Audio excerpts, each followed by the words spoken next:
Excuse me, sir.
Shruti Smriti Purananam Alayam Karunalayam Namami Bhagavat Pada Shankaram Loga Shankara.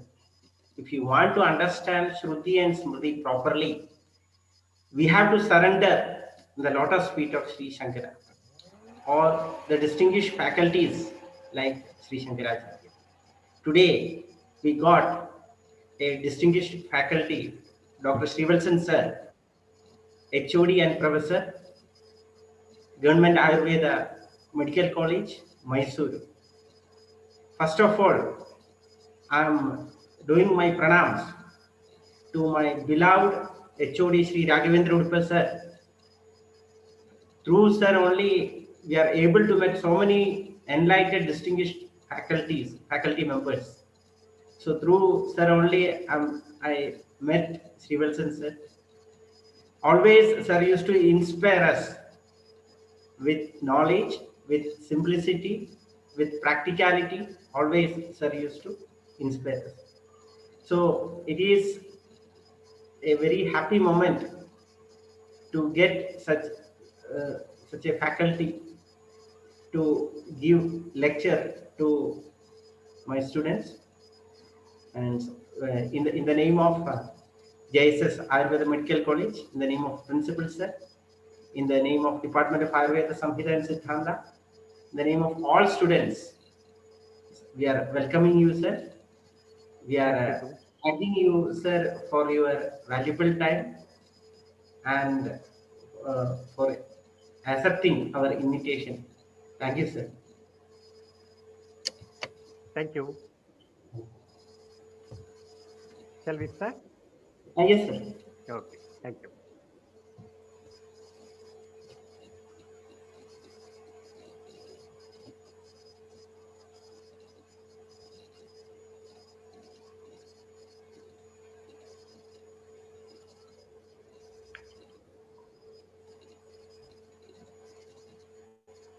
PPT is visible now? Yes, sir. PPT, yeah, okay. Okay. Ah. Audible? Voice is audible?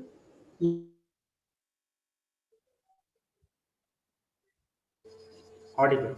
Okay, thank you.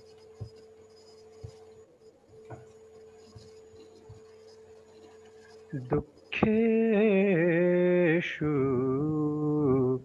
anudvignamana Sukheshu Vigataspruha Veta Raga Bhayakrodha Sthitadhi Muni Uchyate Sthitadhi Muni Uchyate Yeh Sarvatra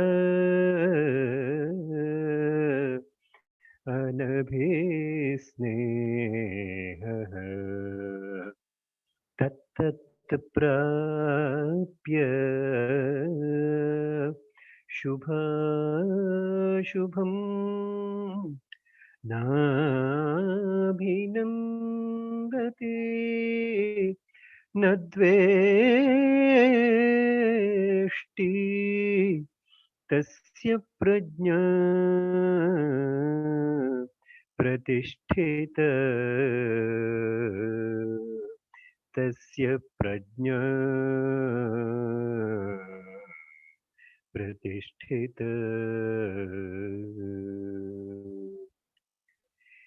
Good evening, everyone. This universe is made up of two components.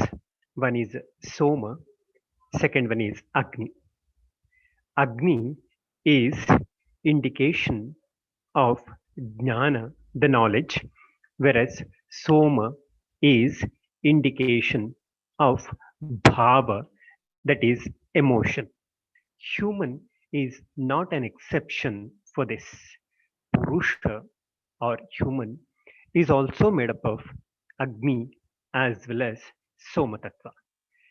Whenever we want to go ahead, whenever we want to have progress in life, always there should be balance between these two components. Examination is also not an exception.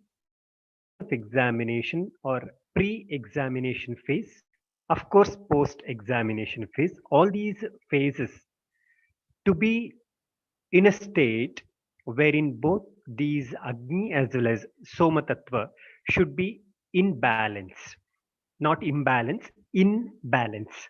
So when there is a balance between Agni and Soma of universe, Agni and Soma of human being, certainly there will be progress in life.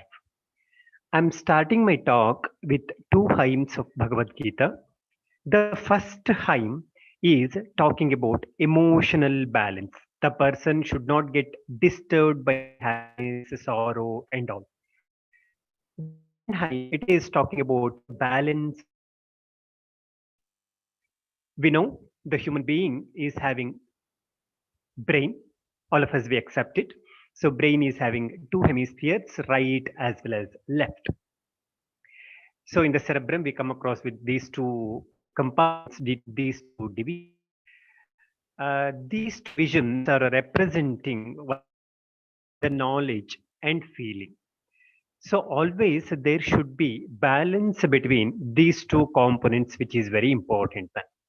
So when there is balance between knowledge and emotion, then getting success in any action, in any activity, in any work will be very easy for all of us. So with that intention, with that intuition, I'm starting my talk with these two hymns of Bhagavad Gita because Bhagavad Gita is one which speaks about life lessons. So when we have this knowledge as well as emotional balance, then facing the examination will be very easy and getting success in the examination will also be very easy. I started my talk with the raga Kapi. So in Carnatic music, we know this raga as Kapi. Don't think about coffee now because it is the phase of examination, and we think that when we take coffee, automatically we will have inspiration, we will have enthusiasm, we will have spirit to read and all. Of course, that is another part. But here I presented these two hymns in raga Kapi of Carnatic music. The purpose is very simple. Raga copy of Carnatic music is having therapeutic values. So whenever we need stability, then we should listen to this raga, we should sing to this raga. So now it is a phase during which we are in need of stability. So Ayurveda speaks about Sangeeta Chikitsa, Ayurveda speaks about Mantra Chikitsa too. And these two modes certainly will be helpful to have stability at the level of knowledge, stability at the level of emotion. So we should not get tensed during examination. Examination should not become a stress for us. At the same time, we should have thorough knowledge, which is very important one. So keeping the present situation in mind, keeping the expanded information given in Ayurveda, especially in Charaka Samhita, I'm starting my talk with the mantra of Bhagavad Gita with Raga, Kapi, so that all of you can have enrichment of knowledge, can have emotional balance, so that you can achieve success in your forthcoming examination. Till now, you already come across with almost all the points related with Padartha Vijnana. I'm not going to talk anything different from those learned scholars because all of them, they are more expert than me, and they presented all the informations. More than that, Dr. Hishikesh trained you, inspired you like anything, and you already know all the informations in Padartha Vijnana. Now, I'm just concluding all those presentations with you. It's just like a revision class for you. So the vision for my presentation is this one. At the end of my session, you will be sensitized about facing the exam pertaining to the subject Padartha Vijnana. So it is just the sensitization, but one, if you want to go ahead, there will be and there should be your effort, which is very important one.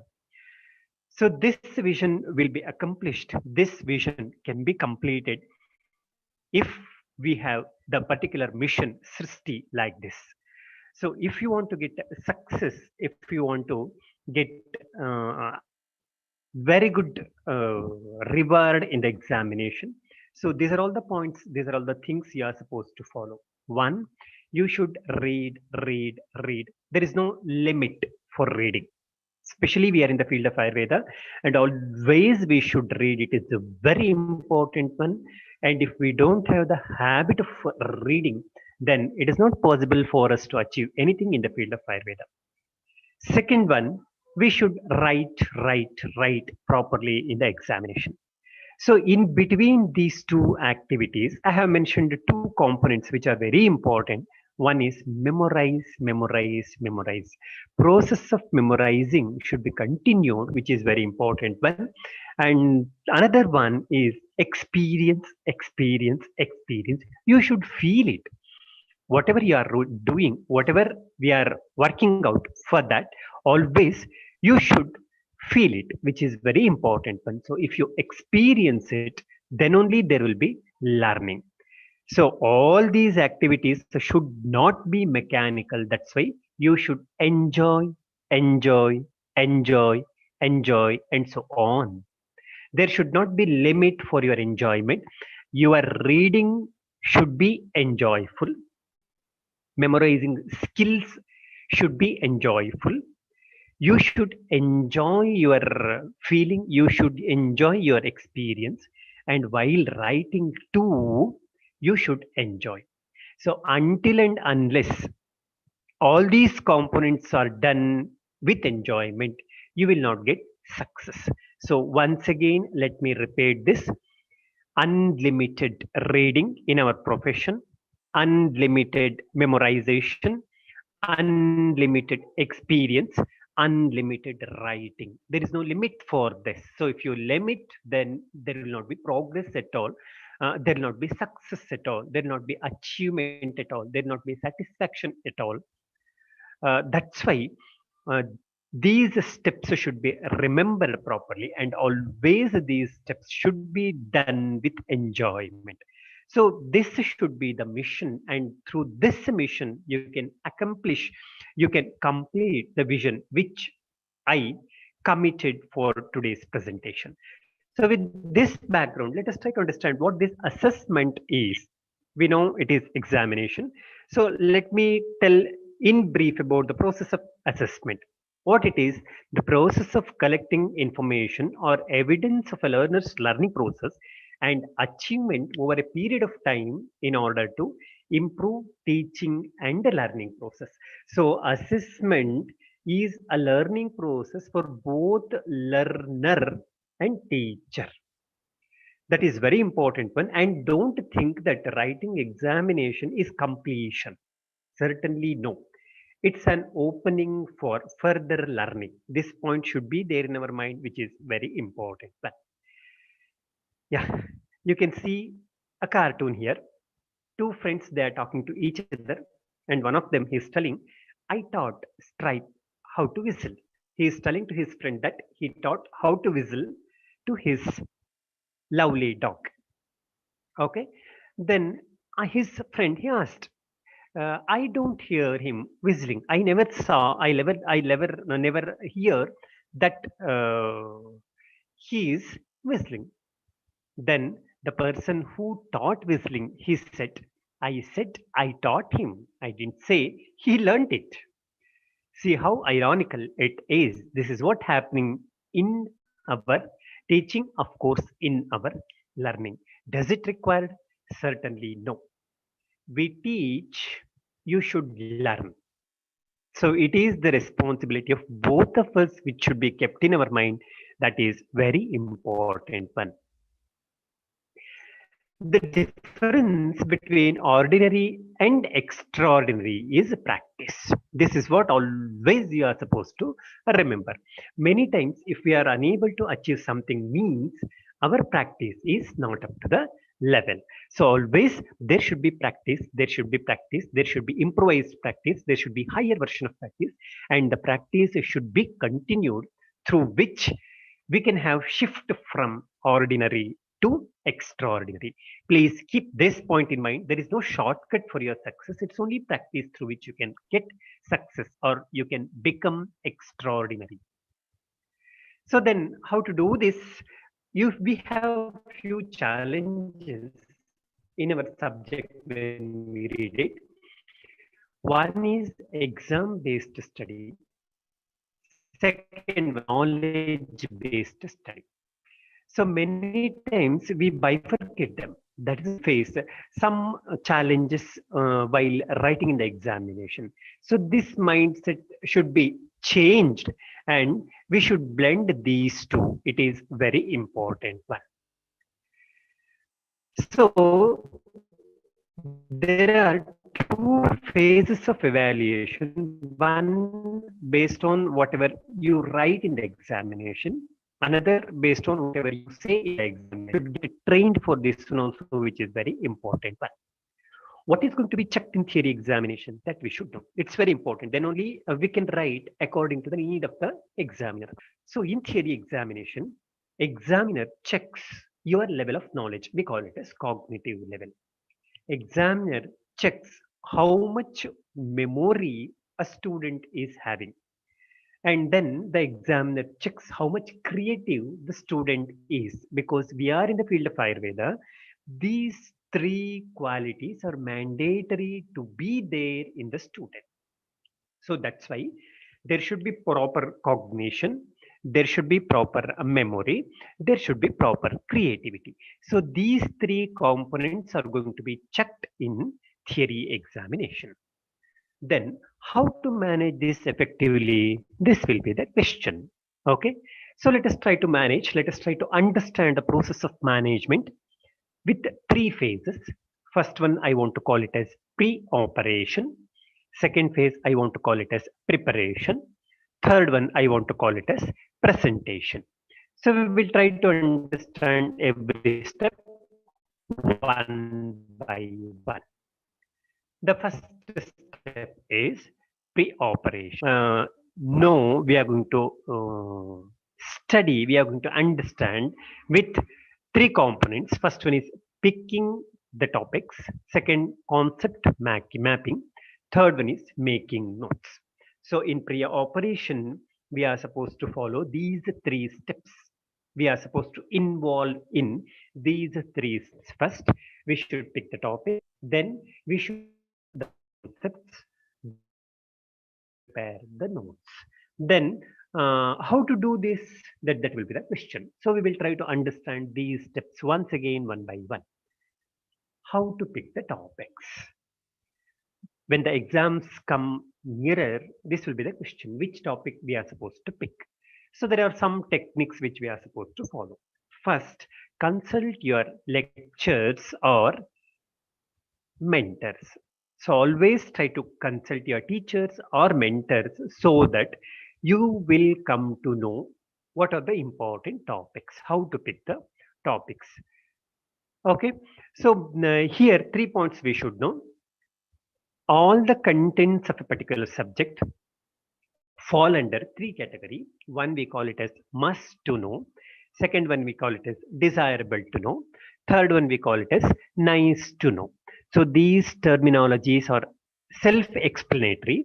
Still, I will tell what is must to know, what is desirable to know, what is nice to know.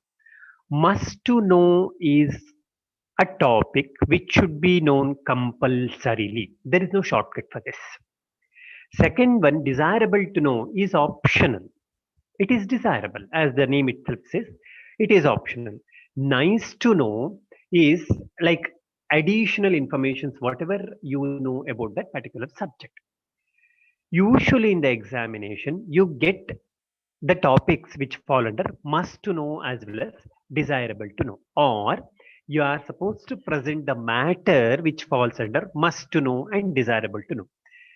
Rarely, it is hardly like 1%. You may get the question from nice to know, but till now, uh, examiners will not ask the question from this nice to know division. Let me give an example, then you will understand what is must to know, what is desirable to know, what is nice to know with examples. Okay. First, let us take the example of concept of Samanya. You already studied this. So in this concept of Samanya, what should be known compulsorily? So must to know components of concept of Samanya are definition, features and application. So there is no shortcut for this, and you should know all these components properly. Then what is desirable to know? Same, the concept of Samanya and its role in health and disease with many examples. So that falls under with many examples, I want to say, that comes under desirable to know. Whereas there will be concept and application of this particular concept in various diseases that falls under nice to know. As you are in first year or you are in first phase, so this component becomes nice to know. I will give one more example, then it will be easy for you to understand. Let us take the example of Pratyaksha Pramana. So here you should know the definition, types and examples. So these components fall under must to know. Whereas the role of Pratyaksha in other Pramanas, I mean to say the applicability of Pratyaksha in other Pramanas and application of Pratyaksha in various diseases, that falls under desirable to know. Whereas demonstration of this Pratyaksha Pramana in healthy and diseased, that falls under nice to know. As I already said, must to know and desirable to know component of every subject should be known properly. It's very important. When if it is not possible for you to understand nice to know, it is acceptable. But there is no shortcut for must to know as well as desirable to know. Let me give one more example so that it will be easy for you to prepare design notes. The concept of Panchamahabhuta. Here, definition, features, utpatti, and application. So these components fall under, these points fall under must to know category. Whereas application of the concept of Panchamahabhuta in healthy and diseased or diseases will become desirable to know category. Whereas contemporary views related with the concept of Panchamahabhuta and various cross references pertaining to the concept of Panchamahabhuta, they fall under nice to know category. So this is first component. Next, how to pick the question? We are talking about the same thing. You should have question paper statistics, which is very important one. So if you have question paper statistics, then it will be easy for you to know the important topics.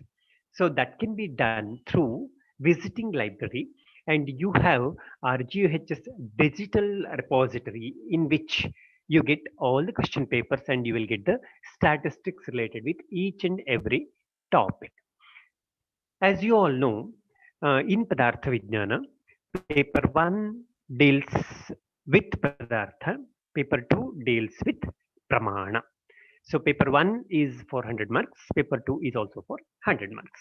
So in the first paper, you come to know what all the components of this universe as well as individual. So it speaks about what. Paper 2 speaks about pramana. It is examination of these components. I mean to say, the paper 2 is giving the information related with how and why. So there will be three components in question paper, as you know. One will be long essay, second one will be short essay, third one will be short answer. So these forms of question, they are meant to check specific capability of you people. Long essay is meant to check how much is meant to check how much knowledge you are having. Short answer is meant to check how much precise you are. I will repeat this because it's very important one. Then you will express the same quality in your answer. Long essay is meant to check how much descriptive you are. Short essay is meant to check how much knowledgeable you are, whereas short answer is meant to check how much precise you are. So these qualities should be reflected in your answer, which is very important one. Yes, we will come back to the same question pattern. In paper 1, there'll be maximum 100 marks. Paper 2 is also 400 marks, maximum 100 marks. And there'll be two divisions in each paper, part A and part B. In part A also, you will have one question carrying 10 marks, five questions carrying 5 marks, five questions carrying 3 marks. Similarly, in part B, and similarly in part paper 2 also, you will have part A and part B, and mark distribution will be like this. I'm mentioning this just to sensitize you regarding marks distribution, which you should know, because the quantum of answer, whatever you write, that depends on this mark. So let us try to know the content and as I already mentioned, let us try to have the question paper statistics, which is very important for your preparation. So syllabus point, the concept of Ayu or Adi, the Nirupanam itself has been asked for 4 times for 2 marks. Earlier it was 2 marks. That's why I have mentioned the same statistics here. And a Siddhanta, concept of Siddhanta has been asked for maximum times, that is for 6 times for both 5 marks as well as 2 marks. And the concept of darshana has been asked for 15 marks. Earlier it was 15 marks. That's why I mentioned it. You take it as for long essay for 4 times. Frequently it has been asked. So please note this point. And concepts of Sankhya Darshana are asked repeatedly. Why to do this, that you will come to know later, because when we come to know about the method of preparation, then it will be explained. And the concept of Padartha in general has been asked many times. And in the context or in the syllabus point related with the Dravya Vijnaniyam, Dravya Lakshana and classification has been asked for 15 marks many times, and the concept of Panchamahabhuta has been asked for 7 times under the category of short essay, what you are supposed to know. Similarly, the concept of Kala has been asked repeatedly, so try to know the concept of Kala, read it properly. And concept of dik has been asked for many times, and concept of manas has been asked for 7 times under the category of short essay, which you are supposed to know. Similarly, the Gunavijnanam has been asked 6 times for 15 marks. So don't neglect this, especially Lakshana and classification. And among Gurvadi Guna, individual Guna, any Guna is going to be asked repeatedly. That has been mentioned here. 16 times it has been asked. In the same way, Paradiguna has also been asked for 5 marks and also for 2 marks, for 11 times and for 3 times respectively, which you are supposed to know. Like that, Adhyatma Gunas are also asked for 5 marks 3 times, which you should know, because this helps you to prepare the notes that I am going to explain later how to prepare the notes. Coming to the Karma Vijnanam, in which Lakshana and classification has been asked for 8 times for 5 marks, which you should keep in your mind, which is very important one. Similarly, the concept of Samanya Vijnanam has been asked for 4 times for 5 marks, which you should remember. And the concept of Vishesha Vijnanam has also been asked for 15 marks and also for 5 marks. That is twice and 4 times respectively. And concept of pravritti rupayasya has also been asked. And concept of samavaya has also been asked for 7 times, Lakshana and classification, and concept of abhava has been asked for 5 marks 5 times, which you should know, because based on this you can realize the weightage of a particular topic. Coming to paper 2, in which we get the description about pariksha, definition and classification of pariksha or pramana has been asked for 15 marks and 5 marks, respectively, for 3 times and 6 times, which you should know. In the same way, Aptopadesha has been asked for 15 marks for 3 times and 5 marks for 2 times, which you should keep in your mind. That is very important. Similarly, Pratyaksha Pramana or Pratyaksha Pariksha, Lakshana and types have been asked for 15 marks 4 times and 5 marks 3 times. That's why don't neglect this. The concept of Sannikarsha, you should know, it has been repeatedly asked. Similarly, Indriya Lakshana, Indriya classification, everything have been asked for 3 times for 5 marks, so don't neglect this. Samyato Drishtatva has been asked for 3 times for 5 marks. Anumana has been asked in general, that is Lakshana and types, for 15 marks and also for 5 marks, which you should know. Similarly, the concept of Panchavayava Vakya. And there are so many other components of Anumana which are asked repeatedly, like the concept of Vyapti, concept of Hetu, concept of Hetva Bhasa, concept of Anumana Gamya Bhava. These points are also repeatedly asked, so don't neglect these points. Coming to the next syllabus point, Yukti Pariksha or Yukti Pramana, it has been asked for 8 times for 5 marks. Don't neglect this. Similarly, the Upamana Pramana has been asked for 4 times for 5 marks. The concept of 15 marks, 5 marks, 2 marks, so try to read it properly, try to understand this properly. These points have been covered in detail by earlier learned scholars. So these vadas are asked repeatedly, especially Satkaryavada has been presented repeatedly as a question in the examination. And Parinamavada, Vivartavada, Paramanuvada are also asked in the examination. Pilu Pitharapakavadas were asked earlier. Six, which are repeatedly question papers which you are supposed to know, which is very important one.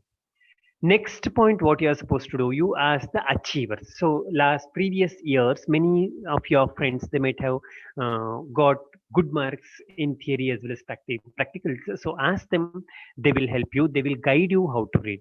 And while preparing notes, appropriately allocate marks and put stars so that it will be very easy for you to prepare the notes.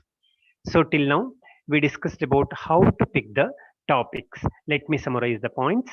Consult your teachers and mentors. Go through question paper statistics, that is through library and RGHS digital repository. Ask from achievers and put star or give score for that so that it will be easy for you to decide the topics. So I explained you how to pick the topics. So this is the first point what we covered in my first point, that is pre-operation. So we will move on to the second one, that is concept mapping. How to do concept mapping? Let us try to know this. So whenever you are going to prepare a notes, so you should know how to map the subject, you should know how to map the topic. So first glance the topic, which is very important one. Then in that particular topic, you categorize how much information is required, how much information is not required. Then categorize the required information under appropriate headings, which is very important one. Then design a map. So we know it is like roadmap. So there should be mapping of the subject. Then it will be very easy for you to remember, read, recall, write. So that's why doing concept mapping is very important one. Let me give an example, then you will understand it easily. For example, Anumana has been asked for 5 marks. So how much you can read, how much we can read? We are supposed to read glancing 3 to 4 pages. There will be more than 29 shlokas in the same reference. But in that, when the question of writing comes in the examination, it doesn't mean that not required here means you are not supposed to read or you are not supposed to remember. I mean to say how much you are supposed to present in the examination. So in that vast information, 30% of information will be required and remaining 70% of information you will not able to produce in the examination. That's why I kept under the category of not required. Now the question comes how to categorize it. So the informations, whatever you read, try to categorize it under these headings, that is definition, features, types, one sentence note for each type. Anumana has been categorized into many like Purvavatta, Sheshavatta, Samanyam, Linga Purvakam, Lingi Purvakam, and all that you already studied. Okay, so then comes application. So categorize the information under these headings. This is what mapping means. This is what mapping I mean to say. Okay, so this is the second point I want to share with you. You should have concept mapping for every topic which has been chosen based on the statistics, based on the information whatever I have given. So we come to know about picking the topics. We come to know about concept mapping. Now we will move on to the third point, that is how to make notes. This is very challenging one. This is very interesting one. This you have to do. It is very important one. So whenever you are going to prepare the notes, so you should keep the statistics, whatever I have already presented. That is very important. It is not something mechanical activity I did. So everything what I'm going to present now onwards, that depends on that question paper statistics or that question statistics. Okay. So how to make the notes? You should fix the quantum of answer, which is very important one. So how to fix this quantum? So for 10 marks, there should be 4 to 5 pages of information with you. For 5 marks, there should be 1.5 to 2 pages of information. For 3 marks, it should be 1 page, not half page. It should be 1 page. Okay. So for 5 marks, you fix 2 pages of information. For 3 marks, you fix 1 page of information, and whatever there in your notes, that should be reproduced properly in the examination. There is no shortcut for this. Remember it. Okay. So this is very important one. And then we should know the structure of the answer, how the answer should be presented in the examination. Similarly, the note should be prepared. So there should be introduction,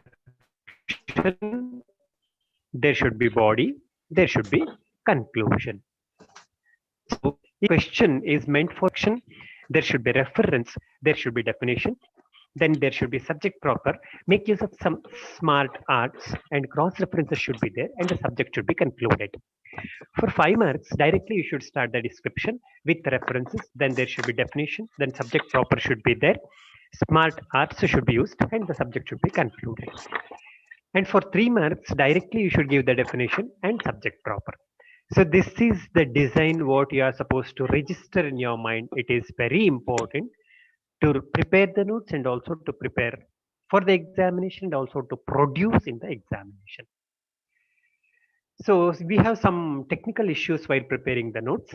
I have mentioned it as inks and language because we are supposed to use English as well as Sanskrit. Both should be there, and always some Sanskrit words should be written in Devanagari script. It is very important one. Write Pratyaksha in Devanagari script only, and description you can write it in English. So make use of inks and language and get communicated properly with this language. It is very important one. And always keep all technical terms in Sanskrit. That is very important one.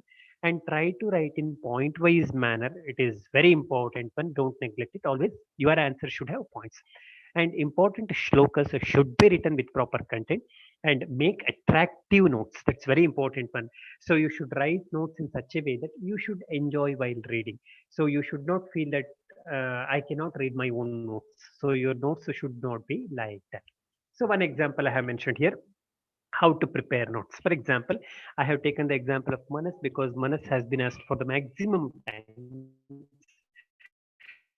That's why I'm presenting this one only.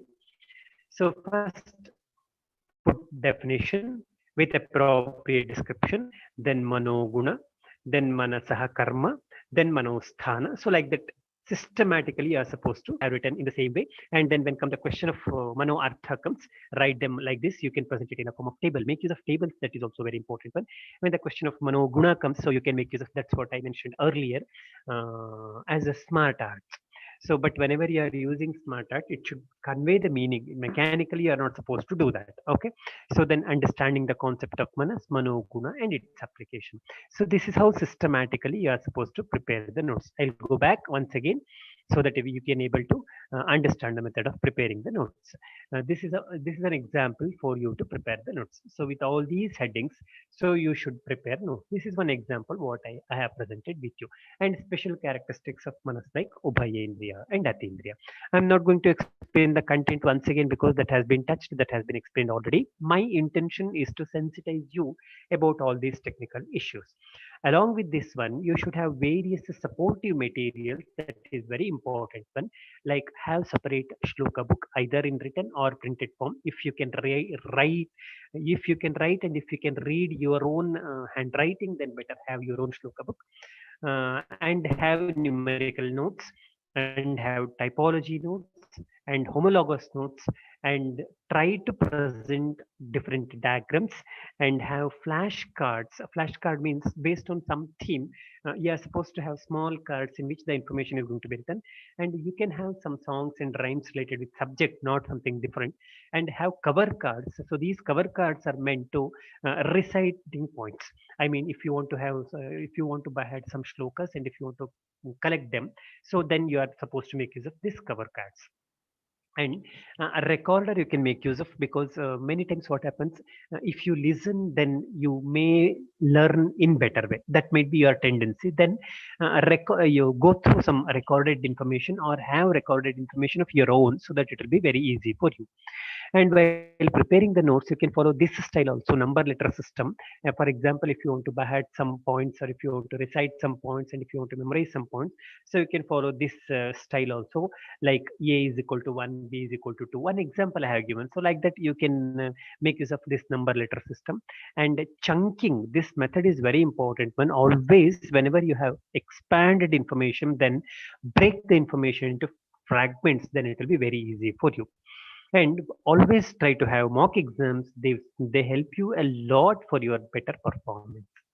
One example I have given here, typology or numerology notes, how to prepare this. So this is I have done here one example. Like this, you can have your own typology or numerology or notes which will be very helpful during examination. So till now, we come to know about picking topics, concept mapping, and then we come to know about making the notes, right? So with this, we completed the first component. Now we will move on to the second component. Pre-operation is over. Now we are in the second component, that is preparation. So how to prepare? So this preparation phase is having once again three sub stages. One is studying, second one is writing, third one is sharing. So while studying, we are supposed to keep few points in mind. Always we should read for 5 times. We should say it for 5 times.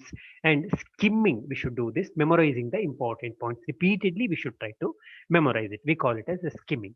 And questioning. So you should ask question for yourself and you should try to answer. This you should do. It is very important one. Okay. So next, apart from this, you can make use of acronyms. Acronyms means here we design terminology. So what I made here, PAYA.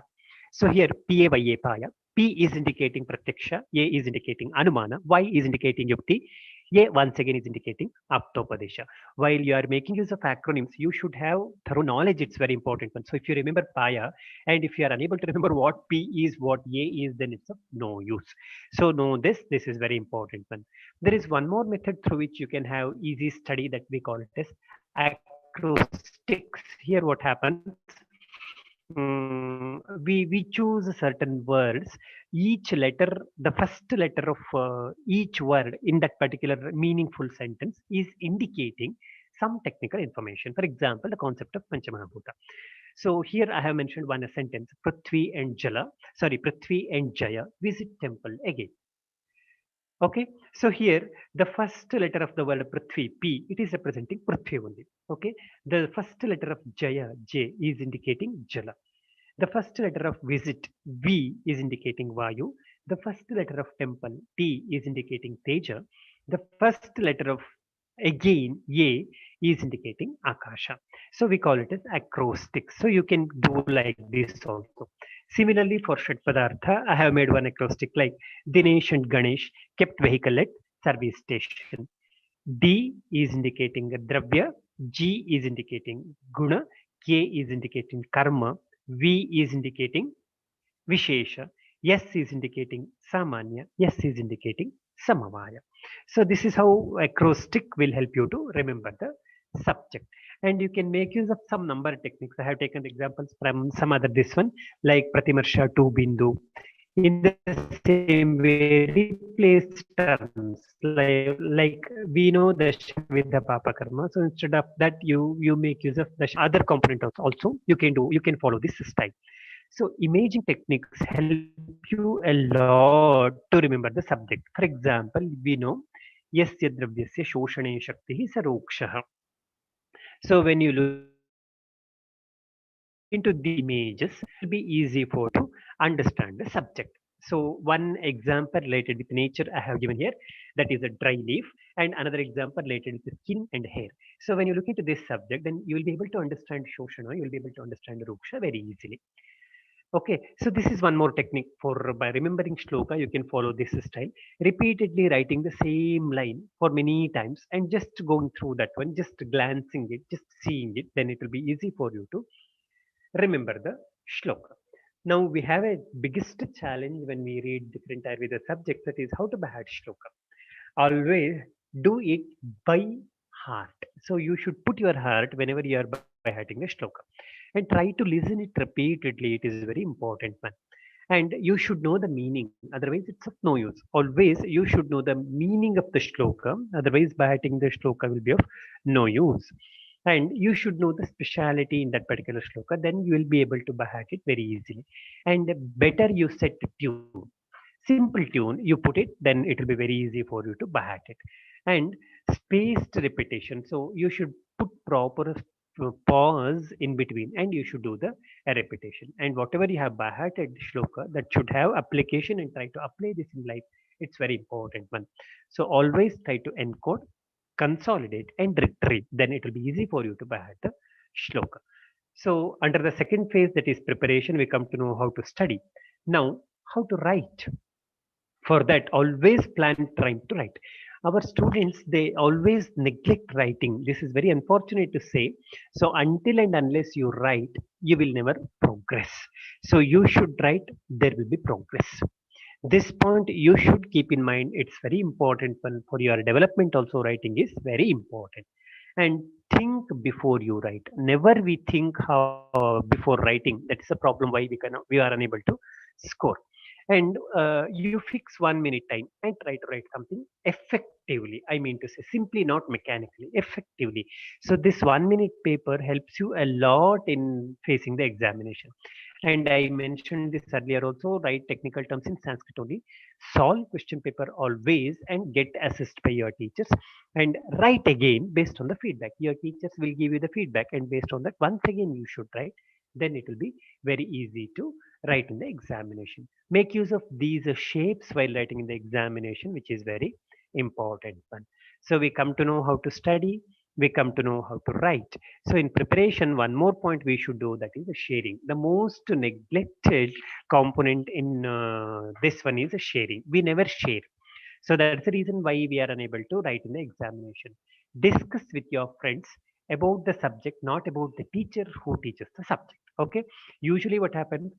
Students, they honestly decide to discuss about Padartha Vijnana subject, and of course they start with discussing about Padartha Vijnana subject. But unfortunately, what happens? Hardly for 5 to 10 minutes, the students, they discuss about the subject, but later on the remaining 50 minutes, they discuss about the teacher who teaches Padartha Vijnana. That should not happen. Okay, so you discuss about the subject, that is very important one. And talk show, you do talk show panel and all, you know the different TV shows, you know how the programs are going to be telecasted in TV, so you should follow that style. That helps you a lot. And teach whatever you read and share with teachers, that's also very important one. Thus we come to know about method of studying, we come to know about method of writing, we come to know about method of sharing, which fall under the second phase, that is preparation. Third, the most important component is presentation. So we should know how to present. The most neglected, because we never think it very seriously. That's why we commit many mistakes. I'm just presenting. Don't take the subject here, because whatever the answer books I got, based on that I'm presenting this one. But you take the points to be considered for presentation. So many times what happens, we get two forms of questions. One we call it as open-ended, second one we call it as close-ended. For example, if the question is like directly pratyaksha, we call it as open-ended question. But many times it is going to be asked like, write the definition of pratyaksha. Then it becomes closed-ended question. Why we should know that? If the question is closed-ended, then your answer will be very precise and you will have scope to write answer properly.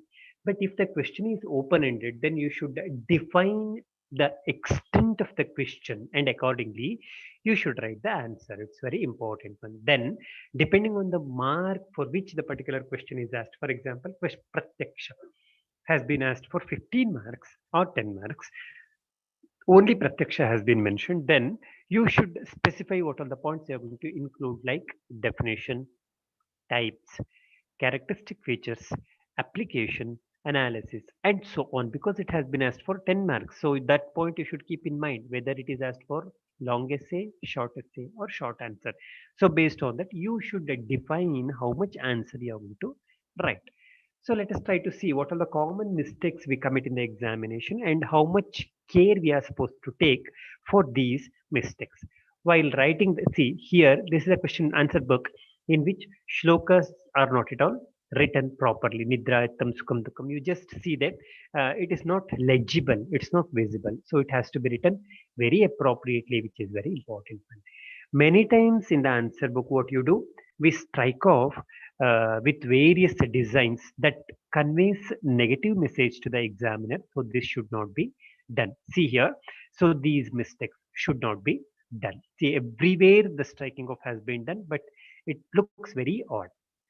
So the answer size, that's what I mentioned. See here, for questions carrying 3 marks or 2 marks, very brief answer has been mentioned.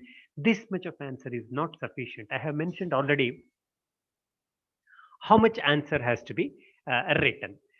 So don't write irrelevant answer, which is very abnormal one. So here I have mentioned.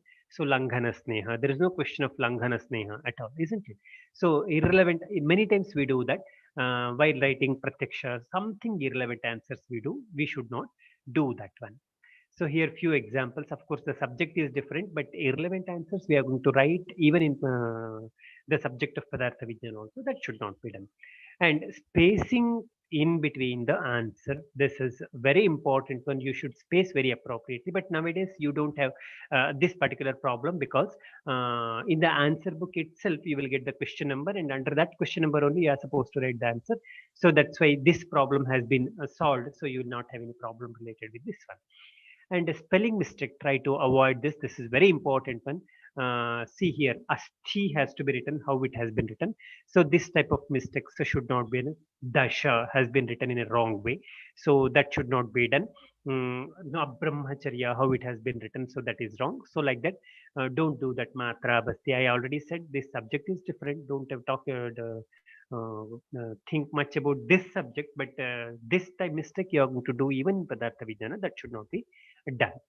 And similarly, these are all the examples. Commonly, we do this. This type of spelling mistake should not be there. Amla rasa, it has to be written very appropriately. Instead of amla, it is amala. So it is conveying a wrong meaning. So that should not be done. Okay.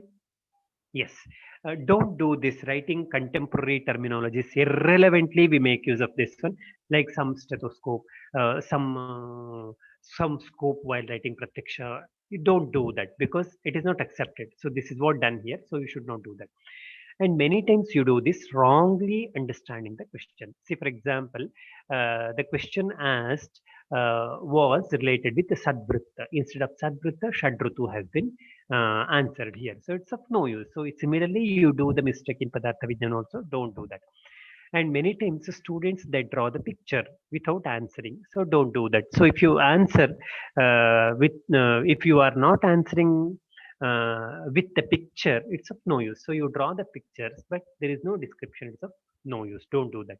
And flying sentences and words should not be used. See here, while writing about the concept of brahmacharya, something has been written. It is a flying sentence by without any tension. It's meaningless, isn't it? So such flying sentences and words should not be used. Like Varsha Rutu makes all living kind happy. So this is meaningless, isn't it? So it is flying sentence and flying word. So that should not be done. And don't introduce your own concept which is not having any base.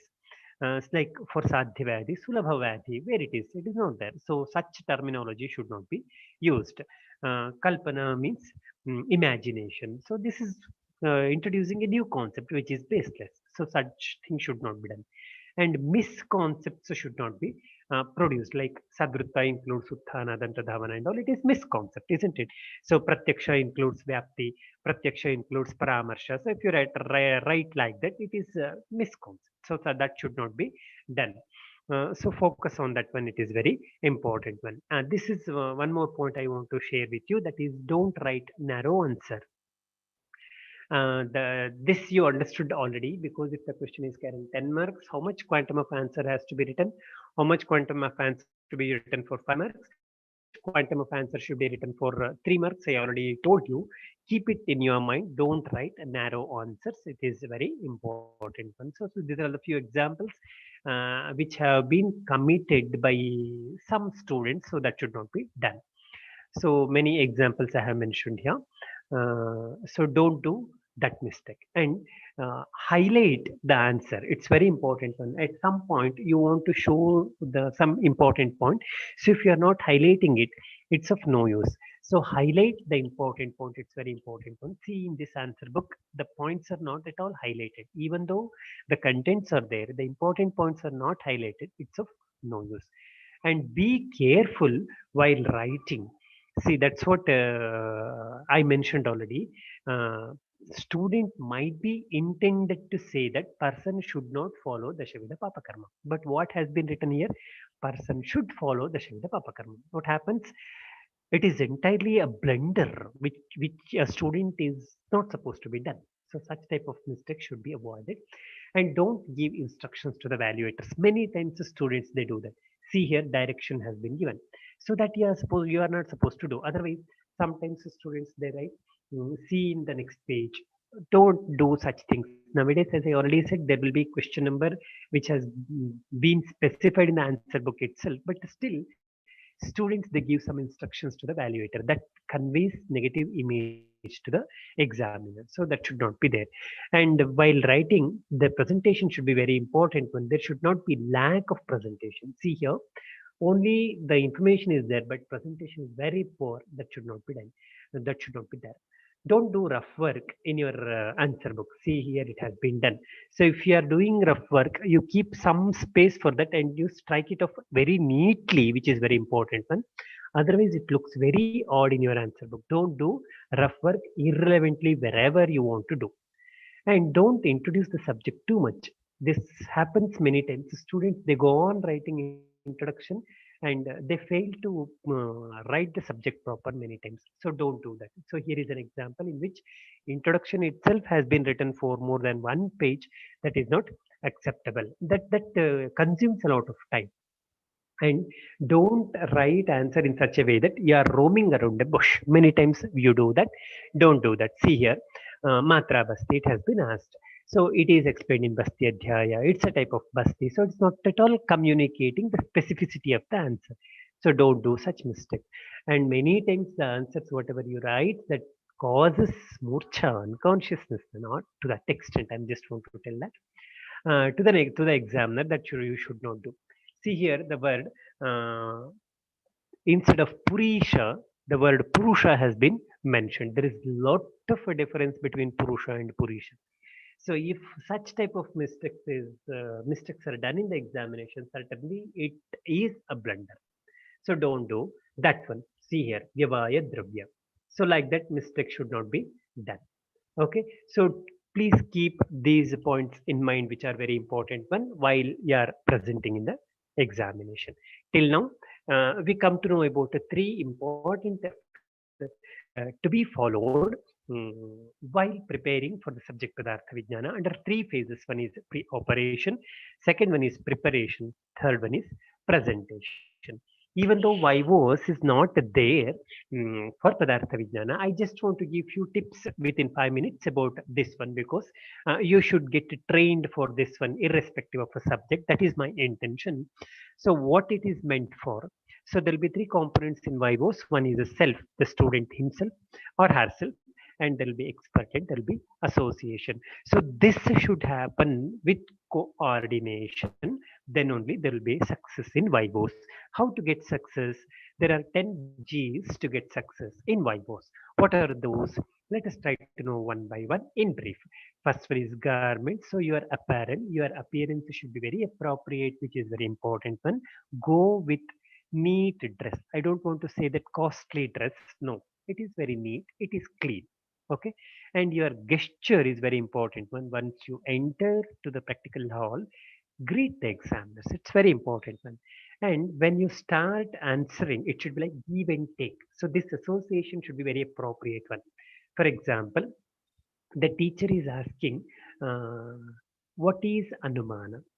So if you say Anumana is of three types, does it communicate it properly? Certainly no. So this type of mistake should not be done. So it should be very appropriate give and take mechanism which should be there. And you should be very gentle while answering. This is very important one. And try to grasp what the examiner is expecting to extract from you. So if you are not grasping properly, then you will not be able to communicate properly. And the next is grab and grip. So this is very important. But many times what happens, you come to know the pulse of the examiner. An examiner might be asking question in one particular area. So then you should know how intelligently you can link your answer with that particular area.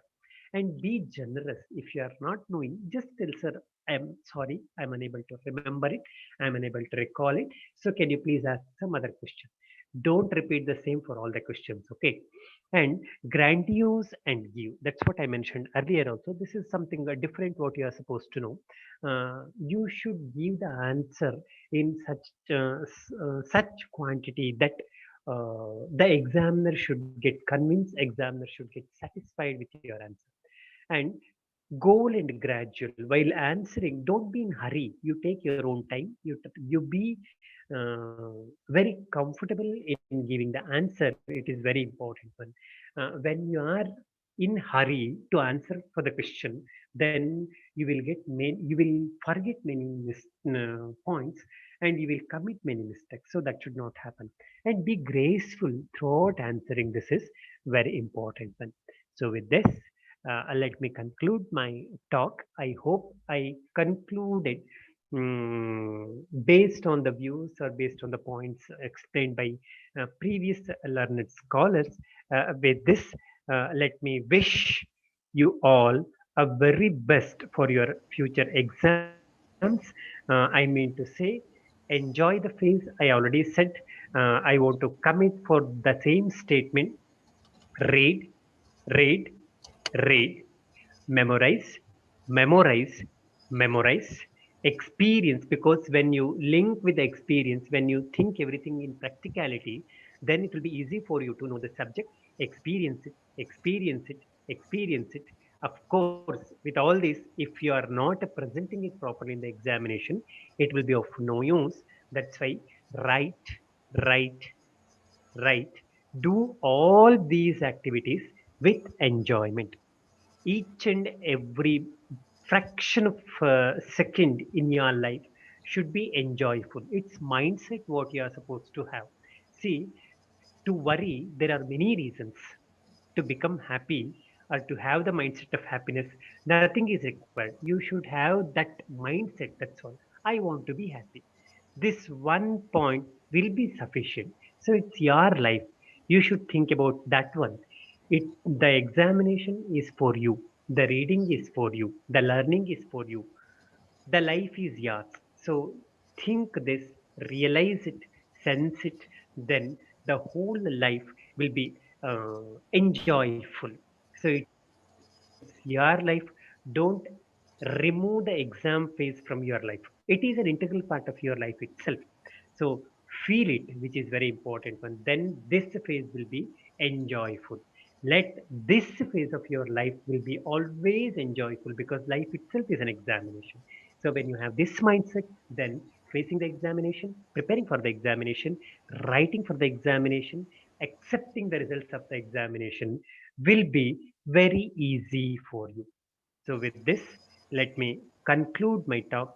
Wish you all the best once again. Thank you, Dr. Harshikesh. Thank you, the organizing members of JSS Ayurveda Medical College, Mysore. Thank you. Thank you, one and all. Namaste. Thank you, sir. Thank you for your valuable time, scholarly words. And once when principal sir told regarding this exam-oriented lecture series, the first thing I done, I contacted Shivalsan sir. Within half hour, all the things got finalized, and even all the guest lectures happened more than 2 to 3 hours. They differentiate all the things, and all teachers are asking whether 3 hours it is going to have. Yes, it happened with your blessings, with your guidance, and my students got a very good lecture series, and I'm thanking you, sir, and I'm expecting, It's my pleasure, I'm requesting Rishikesh. you, yes, sir. So for further also your guidance, your Sure, support, sure. and all. Uh, Certainly, it will be I there. yes, thank you, sir. I tell Vinay, you just tell two words. Vinay,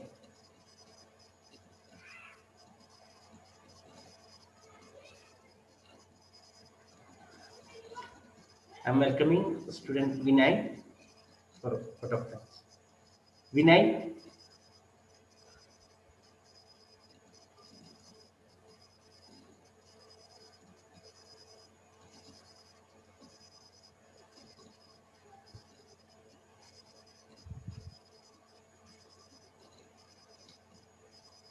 Vinay, are you audible?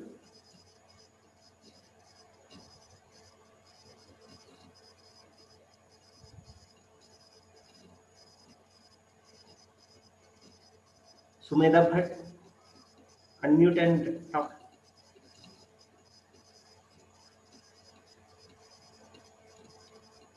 Sumedha Bhatt, unmute and talk. Yes, sir. Hello. Talk. Talk to. Good evening, sir. Good evening. Sir, it is very nice to hear your session. It was very helpful. Thank you so much, sir. Welcome. Vinay. Okay, sir. Thank you. Okay, okay. Thank you. So, can I end the session, sir? Okay, thank you. Okay, sir. Thank you. Sure. Okay, namaste.